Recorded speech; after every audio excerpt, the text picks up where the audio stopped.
कृषि दर्शन कृषि दर्शन कृषि दर्शन कृषि दर्शन कृषि दर्शन कृषि दर्शन। नमस्कार, कृषि दर्शन कार्यक्रम में तमाम किसान भाइयों का स्वागत है। और दादा, आज तो झुमकी बहन नहीं आई हैं हमारे कार्यक्रम में।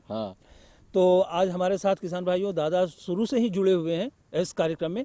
तो हम दादा से बात करेंगे, बहुत सारी बातें हैं, बहुत सारी जानकारियां आज हम आपके लिए भी लेकर के आए हैं और दादा से भी बहुत सारी बातें करनी हैं।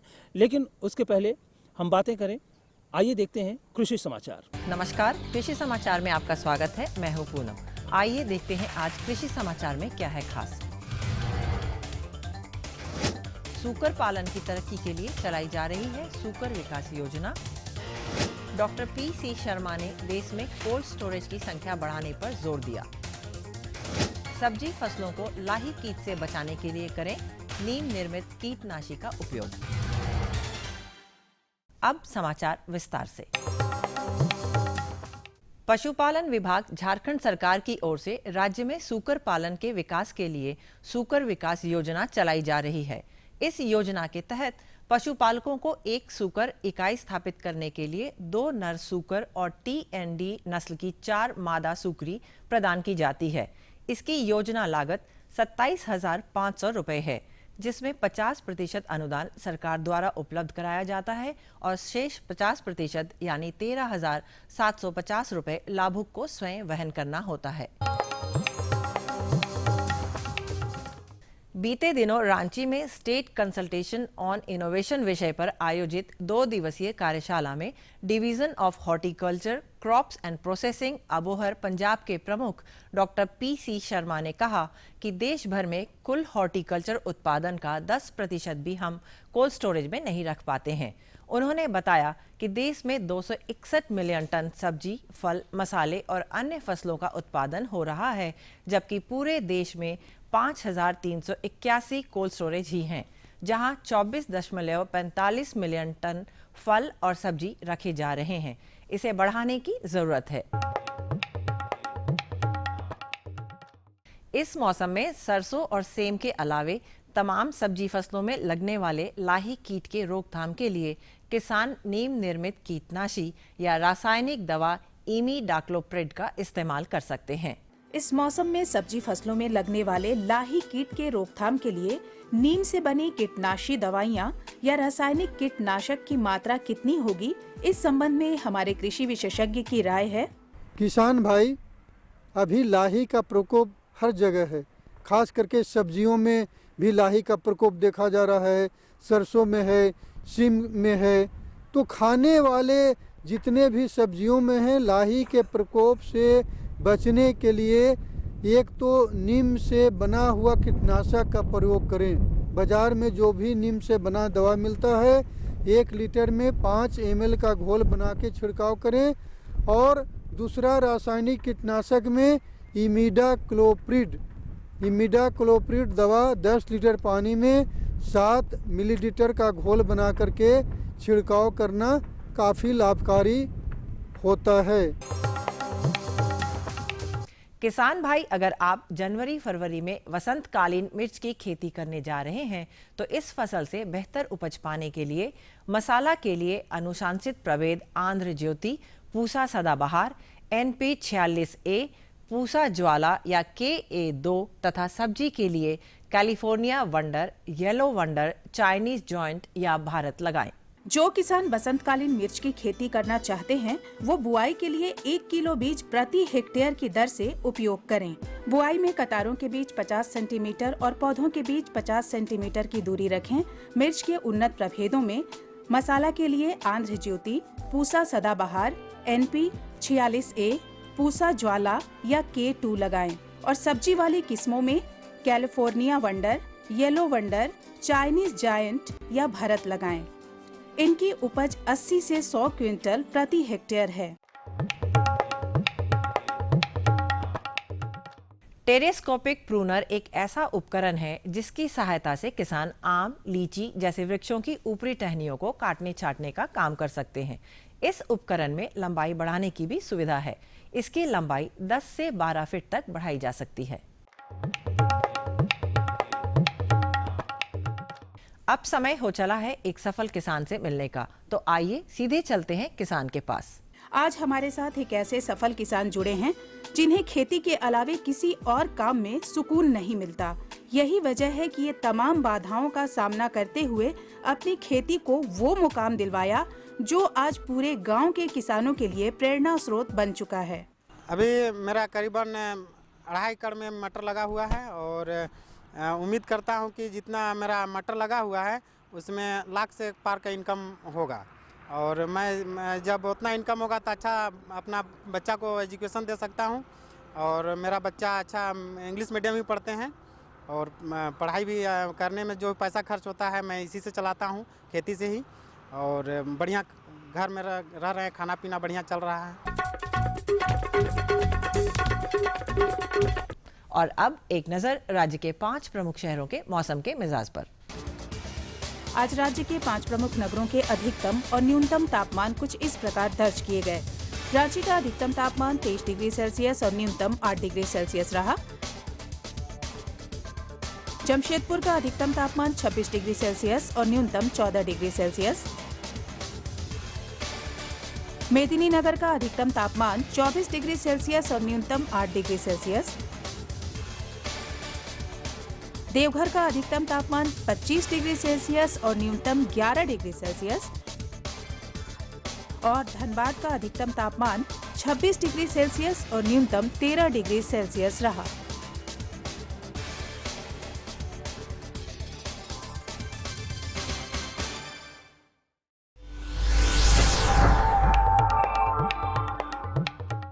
और अब मंडी भाव में आइए नजर डालते हैं अनाजों के भाव पर। आज कृषि उत्पाद बाजार समिति पंडरा रांची में विभिन्न खाद्यान्नों के थोक भाव कुछ इस प्रकार दर्ज किए गए।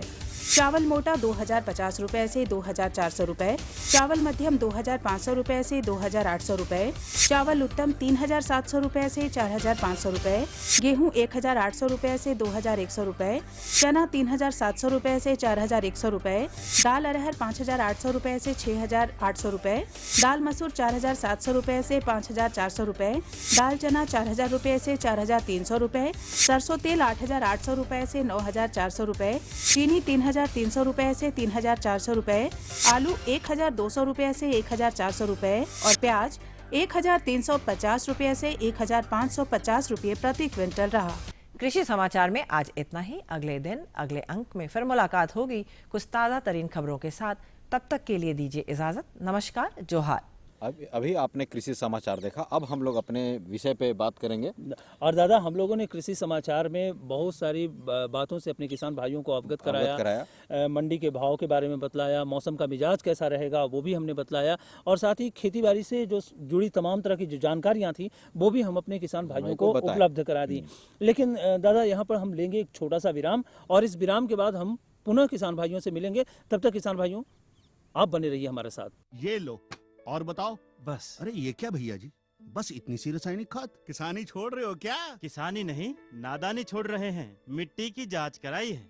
अब तो लाला जी जितनी जरूरत है उतने ही उर्वरक खेत में डालेंगे। हाँ, किसान भाई आज ही अपने जिले की नजदीकी भूमि परीक्षण प्रयोगशाला में मिट्टी की जांच जरूर करवाएं और मिट्टी में पोषक तत्व, नमी व पौधे के विकास को देखते हुए केवल जरूरत के अनुसार ही पोषक तत्व डालें। और हाँ, मिट्टी में गंधक, जस्ता, बोरोन जैसे सूक्ष्म पोषक तत्वों का पता लगाना भी न भूलें। उर्वरक और जैविक खाद के सही उपयोग से भूमि का उपजाऊपन बनाए रखें, उत्पादकता बढ़ाएं, खर्चा घटाएं और बहुमूल्य विदेशी मुद्रा बचाने में भी सहयोग दें। और हाँ, धीमी गति से नाइट्रोजन उपलब्ध कराने वाले उर्वरकों जैसे नीम लेपित यूरिया को प्राथमिकता दें और यूरिया का पत्तों पर छिड़काव करें। अरे वाह, तू तो सचमुच समझदार हो गया रे। अधिक जानकारी के लिए संपर्क करें जिला कृषि अधिकारी या किसान कॉल सेंटर। अम्मा खाना दे दो ना। सबर कर गोलू, अभी दाल नहीं गली है। तू फिक्र ना कर गोलू की अम्मा, अब की बार अपनी दाल खूब गलेगी। क्या मतलब जी? अब की बार NFSM के तहत दाल की पैदावार को बढ़ाने के तरीकों को दिखाने के लिए देश में 1000 क्षेत्र चुने गए हैं, जिसमें हमारा इलाका भी आ गया है। पर इससे हमें क्या फायदा? हमें 5 एकड़ खेती के लिए खाद और कीटनाशक के अलावा बढ़िया बीजों की एक मिनी किट भी मिलेगी। इतनी दाल का करेंगे क्या जी? अरे भगवान, सरकार ने दलहन का समर्थन मूल्य भी खूब बढ़ा दिया है। और इनकी खरीद का भी पूरा इंतजाम कर लिया है।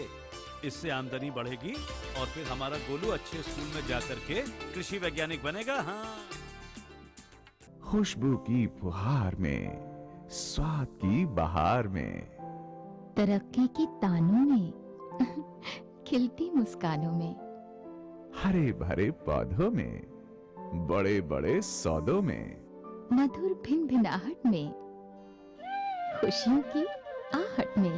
NHM बागवानी मिशन, हमारी चाहत, आपकी मुस्कुराहट। विराम के बाद एक बार फिर से तमाम किसान भाइयों का हमारे कार्यक्रम में स्वागत है। तो दादा, हम जानकारी की बातें कर रहे थे। ऐसा है कि झारखंड में खेती बाड़ी तो होती ही है, और साथ में जो बहुत सारे जो हमारे किसान भाई हैं वो गाय पालन करते हैं, सुअर पालन करते हैं, मुर्गी पालन करते हैं।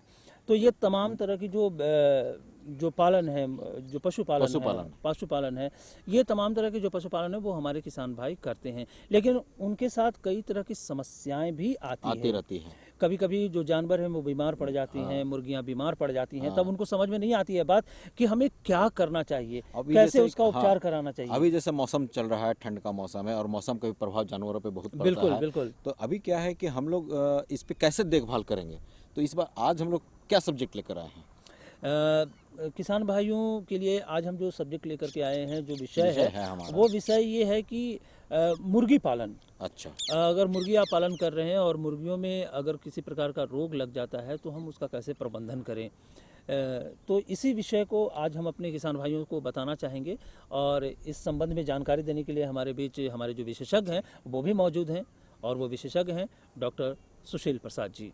किसान भाइयों, जैसा कि हम जानते हैं कि हमारा झारखंड प्रदेश कृषि प्रधान प्रदेश है, मगर हमारे किसान भाई यहाँ पर मुर्गी पालन भी करते हैं, गौ पालन भी करते हैं।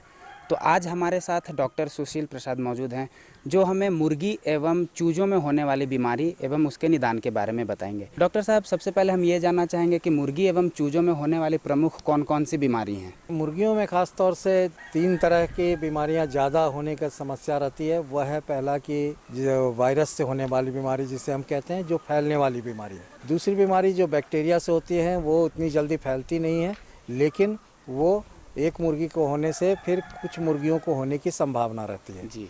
और तीसरा है कि अगर आपका प्रबंधन सही नहीं हो, या फिर जो किसान भाई को 10, 15, 20 मुर्गियां रखते हैं गाँव में और चरने के लिए छोड़ते हैं, या आप अपने यहाँ भी डीप लीटर में अगर मुर्गियों को रखे हुए हैं तो परजीवी रोग होने की संभावना रहती है जी। डॉक्टर साहब, जैसा भी आपने 3 मुख्य बीमारी के बारे में बताया, वायरस, बैक्टीरियल और परजीवी, तो वायरस से बीमारी होने वाले कौन कौन सी बीमारी हैं और उनके क्या क्या उपाय हो सकते हैं? हाँ, देखिए, वायरल बीमारी किसी भी पशु में या पक्षी में या फिर कहें तो आदमी में भी, तो ये बीमारी इस तरह की होती है कि ये फैलने वाली बीमारी होती है। कभी आपने सुना होगा, कभी कभी गांव में क्या होता है कि एक गांव में मुर्गी में बीमारी फैली और उसी तरह से ये फैलता जाता है और सारे गांव की मुर्गियां मर जाती हैं। तो ये वायरस से होती है। इस बीमारी को जैसे कि देहाती भाषा में हम टुनकी, झुपनी या जो भी नाम से पुकारते हो, तो यह बीमारी जो है ये रानीखेत बीमारी कही जाती है जी। तो रानीखेत बीमारी के लिए जो है ये फैलने वाली बीमारी है। इसमें आप देखेंगे क्या कि मुर्गियां जो है एक कोने में खड़ी हो गई आंख बंद करके, सफ़ेद पैखाना होगा, और आप देखेंगे कि एक साथ में यह बीमारी आप जितनी मुर्गियां रखे हैं धीरे धीरे कर सारे मुर्गियों को हो जाता है और इसमें बहुत ज़्यादा मरने की संभावना होती है जी। उसी प्रकार से दूसरी बीमारी, ख़ास तौर से ब्रॉयलर पालन में अगर आप कर रहे हैं तो रानीखेत बीमारी है, और ये IBD जिसको कहते हैं, गम्बोरो बीमारी कहते हैं। तो इस बीमारी में क्या होता है कि मुर्गियों को किसी भी रोग का लक्षण आ सकता है, क्योंकि इसमें मुर्गियों में रोग से लड़ने की क्षमता खत्म हो जाती है। तो इसलिए इसमें आपको लक्षण कोई निर्धारित नहीं है, लेकिन मुर्गियां बहुत तायत में मरने लगेंगी। तो आप समझें कि यह जो है यह बीमारी आपको IBD गम्बोरो बीमारी है, और इसके लिए भी आपको बचाव के उपाय करने चाहिए। तो ये फैलने वाली बीमारियों में को ज़्यादा हो जाने के बाद इलाज करना बहुत मुश्किल होता है जी। तो डॉक्टर साहब, इस वायरस से होने वाली बीमारी से कैसे बचा जा सकता है? हाँ, ये बहुत ही अच्छा प्रश्न है आपका कि ये वायरल बीमारी से जो फैलने वाली बीमारी है, इससे बचने के लिए आपके समय समय पर, इसका समय निर्धारित है, जैसे कि 3 दिनों में आप चूजा लाते हैं, उसके तीसरे दिन आप रानीखेत का F1 टीका कर दें। उसके बाद 14 दिन पर आप गंबोरो बीमारी का टीका कर दें।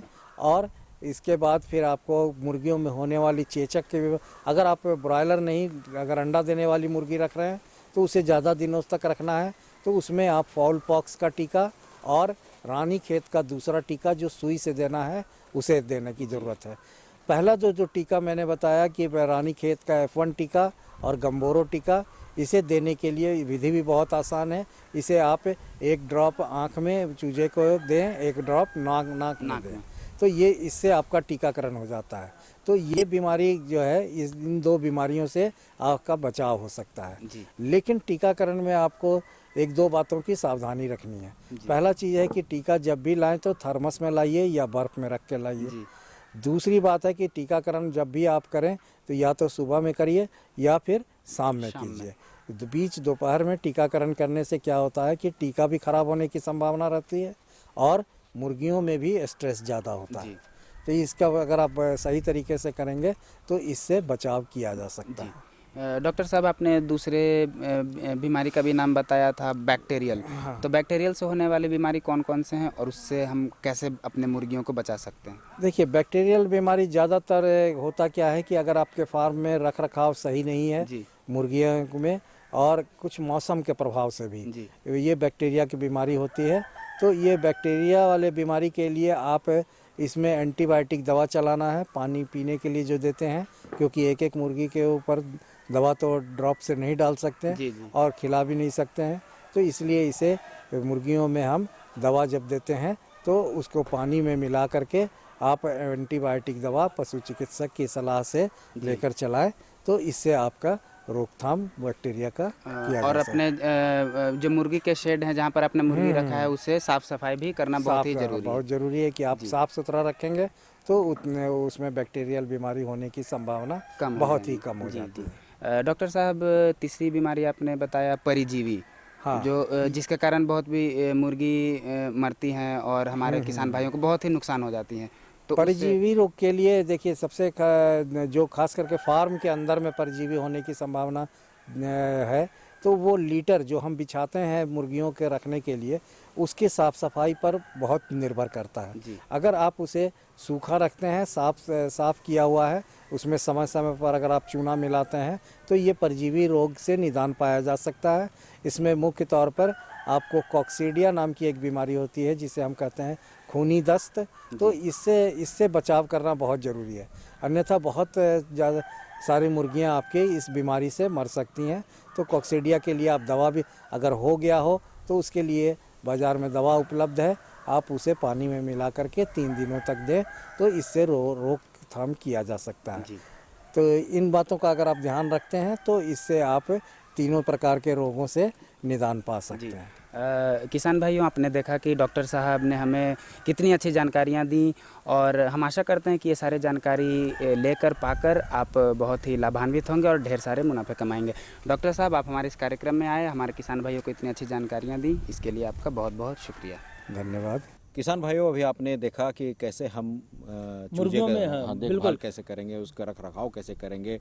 उसी रख रखाव और देखभाल को आगे बढ़ाते हुए अब हम आते हैं खेती बाड़ी के बारे में, जो कि गेहूं के बारे में बात करेंगे। बात ऐसा है कि जीरो टिलेज जो यंत्र है उसके द्वारा हम गेहूं की कैसे बुआई करें। बिल्कुल, दादा ने बहुत ही अच्छी बात कही कि जीरो टिलेज एक यंत्र है। और किसान भाइयों, हम आपको बता दें कि अगर आप वैज्ञानिक तरीके से खेती करने जा रहे हैं तो आपको तकनीकों का इस्तेमाल करना होगा।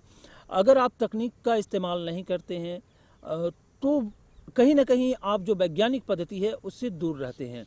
और दादा, एक ये भी विषय होता है ना कि अगर आप जो तकनीक का इस्तेमाल करते हैं, यंत्रों का इस्तेमाल करते हैं, तो आपको श्रम भी कम करना पड़ता है, समय की बचत भी होती है और नए नए तरीके से हम खेती बाड़ी करते हैं, उसका उत्पादन भी उससे बहुत ज़्यादा बिल्कुल। और आपने जो कहा कि जीरो टिलेज जो यंत्र है, और किसान भाइयों हम आपको बता दें कि जीरो टिलेज एक ऐसा यंत्र है जिससे हम गेहूं की रोपाई करते हैं। वो भी जैसे खेत जब धान कट जाती है, बिल्कुल, उसके बाद तुरंत ही बिल्कुल सीधे हम बुआई करते हैं।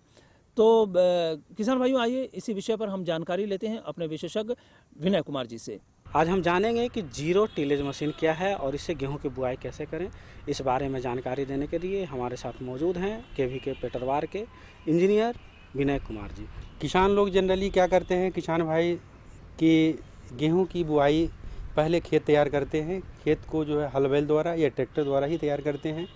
उसके बाद में है उसमें जो है गेहूं की बुआई करते हैं ब्रॉडकास्टिंग मेथड से, जिसमें है कि खाद और बीज भी सही अनुपात में जो है नहीं मिल पाता है और जितना रिक्वायरमेंट है उससे ज़्यादा लगता है। इसी के लिए जो है नया रिसर्च के द्वारा नया तकनीक जो आया है जीरो टिलेज मशीन का, जिसको उपयोग कर किसान जो है बहुत लाभान्वित हो सकते हैं। तो ये जीरो टिलेज मशीन जो है हमारे किसान भाई कैसी भूमि पे इसका प्रयोग करेंगे? हमारे किसान भाई खास के जो है ये खेत को तैयारी करते हैं तो इसके लिए वो धान का हार्वेस्टिंग कटाई के बाद जो है वो इंतज़ार करते हैं कि हमारा खेत जो है सूखेगा, क्योंकि उसमें गीला रहता है, सूखेगा। उसके बाद में हम उसको जुताई करेंगे, खेत को तैयार करके तब गेहूँ लगाएंगे। तब तक जो है काफ़ी लेट हो जाता है। इसके लिए जो है खास के इस मशीन के द्वारा हम अगर जीरो टिलेज द्वारा, जैसा कि नाम इसका है जीरो टिलेज मतलब शून्य जुताई, इसमें है कि जब धान की कटाई करते हैं उसमें खूंटी रहता है, उस खेत में ही हम इसके द्वारा जो है हम गेहूं की बुआई कर लेते हैं। इसमें हमें ध्यान देने की बात यह है कि उसमें मॉइस्चर कंटेंट ज़्यादा नहीं होनी चाहिए। तो उस तरह के खेत में जिसमें पानी ना हो, खास के नीचे के खेत में पानी जमा रहता है धान के कटाई के समय भी, तो ऊपर का खेत ये बीच का खेत है, उसके लिए ये बहुत उपयुक्त है। खेत में अगर खूंटी है और मॉइस्चर कंटेंट हल्का होना चाहिए, इतना होना चाहिए कि उसमें जो है ट्रैक्टर की पहिया जो है धंसे नहीं, उस तरह के खेत में जो है हम इसके द्वारा जो है बुआई करते हैं। खास के ये मशीन जो है और ये जो है सुई जो है इसको सेटिंग करने का है कि इस सुई को हम पर एकड़ के हिसाब से इसका जो है सेटिंग करते हैं। ये बॉक्स है, बॉक्स को 2 डिवीज़न है, एक में जो है खाद रखते हैं और एक में बीज रखते हैं, और दोनों जो है सही प्रोपोर्शन में जो है जो रिक्वायरमेंट के हिसाब से इसका जो सेटिंग होता है उसी के आधार पे गिरता है। तो किसान भाइयों को ये बहुत फ़ायदे की बात है कि जो भी हर प्लांट हर बीज के पास में जितना खाद की रिक्वायरमेंट है उसके हिसाब से वो गिरता है, और बीज भी जो उस खेत में जो रिक्वायरमेंट है उसके हिसाब से गिरता है। तो इसमें बीज और खाद की भी बचत होती है और समय की भी बचत होती है, और उपज भी उसको जो खेत को तैयार करने के बाद जो उपज होता है इसका उपज भी उतना होता है या उससे ज़्यादा ही होता है। और इससे जो है सिंचाई में भी पानी की कम रिक्वायरमेंट होती है। जब इस यंत्र का हमारे किसान भाई प्रयोग करेंगे खेतों में तो इससे उनको क्या फ़ायदा है? और अभी आपने जो प्रशिक्षण के बारे में बताया कि सुई की कांटा को यहाँ करेंगे और वो यहाँ लगाएंगे, तो उसकी प्रशिक्षण हमारे किसान भाई कहाँ से प्राप्त करेंगे? सबसे पहले तो है क्या किसान भाई को जो फ़ायदा है इसमें, तो एक तो फ़ायदा है कि समय की बचत है। हम लोग जो इंतज़ार करते हैं किसान भाई हमारे जो है कि धान के कटाई के बाद जो है चूँकि उस समय काफ़ी नमी होता है मिट्टी में, तो वो इंतज़ार करते हैं कि वो नमी सूखेगा तब हम खेत को तैयार करेंगे, जुताई करेंगे। तो ये समय की बचत हो जाती है कि बिना खेत को तैयार किए हुए ही इसकी हम बुआई करते हैं। तो ये समय की बचत होने के कारण जो है सही समय पे हम गेहूँ लगा देते हैं, तो इसका यील्ड भी ज़्यादा होता है। तो एक किसान भाई को फ़ायदा की बात है। दूसरी बात है क्या कि अगर वो ब्रॉडकास्टिंग विधि से वो बुआई करते हैं उसमें बीज ज़्यादा लगता है, खाद भी ज़्यादा लगता है, तो उसका भी इसको सेविंग होता है, किसान भाई को सेविंग होता है। लेकिन अब यह बताइए कि उनको खरीदने के लिए इसकी उपयोगिता कहाँ मिलेगी और इसकी कीमत क्या है? एक बहुत ही अच्छा यंत्र है खास के किसान भाइयों के लिए, और इसकी कीमत जो है करीब 40,000 रुपया है। ये यंत्र को प्राप्त करने के लिए जो भी डीलर हैं, जो ट्रैक्टर के डीलर हैं या इम्प्लीमेंट्स के डीलर हैं, वहाँ से कंसल्ट करने के बाद जो है ये उपलब्ध हो जाता है। और दूसरी चीज़ सरकार की ओर से भी सब्सिडी पे भी किसानों का ये उपलब्ध कराया जाता है। खास के 50% सब्सिडी पे ये हर ज़िले के भूमि संरक्षण विभाग के द्वारा जो है एक फॉर्म अप्लाई करना पड़ता है, पेपर में एडवर्टीजमेंट होता है, फॉर्म अप्लाई करते हैं और उसके आधार पे स्क्रूटनी करके इसको जो है सब्सिडी पे प्राप्त होता है। और एक अलग से स्कीम भी है गवर्नमेंट द्वारा चलाया हुआ है हर प्रखंड में कृषि यंत्र बैंक बनाने की, और उस बैंक के तहत जो है 20 लाख का यंत्र देने की प्रोविज़न है, जिसमें उसको 75% सब्सिडी की बात है, 75% सब्सिडी जो है उसको मिलती है। उसे 5 लाख रुपये लगाना होगा और 15 लाख सरकार की ओर से, टोटल 20 लाख का जो है उसे यंत्र ट्रैक्टर सहित उसको यंत्र उपलब्ध हो जाएगा। झारखंड प्रदेश के बारे में अगर हम बात करते हैं तो इसकी संभावना कितनी आपको नज़र आती है? ये खास के झारखंड में बहुत ही अच्छी इसकी संभावना है। ठीक है, यहाँ के प्लॉट शायद छोटे हैं, लेकिन वो इतने भी छोटे नहीं हैं कि ट्रैक्टर द्वारा उसको जुताई नहीं कर सकते हैं, ट्रैक्टर द्वारा ऑपरेशन नहीं कर सकते हैं। तो खास के यहाँ के खेतों में हम इसे बहुत अच्छी तरह से, खास के यहाँ जो क्रॉप लेते हैं वो धान का ही लेते हैं, और धान के बाद वो रबी का कुछ फसल जो है खास के गेहूँ वगैरह वो किसान लेते हैं। तो किसान के लिए बहुत ही उपयोगी है, क्योंकि इससे जो है हम वो मैंने ज़्यादा समय का इंतज़ार नहीं करना होगा और सही समय पे हम गेहूं का बुआई कर लेंगे। तो झारखंड के परिप्रेक्ष्य में भी हम देखते हैं किसानों के लिए बहुत ही अच्छा उपयोगी है ये यंत्र। तो किसान भाइयों, आपने देखा कि हमारे विशेषज्ञ ने बताया कि अगर आप जीरो टिलेज मशीन द्वारा गेहूं की बुआई करते हैं तो कम समय में और ज़्यादा से ज़्यादा बुआई होगी और मैन पावर की आपको कम से कम आवश्यकता होगी।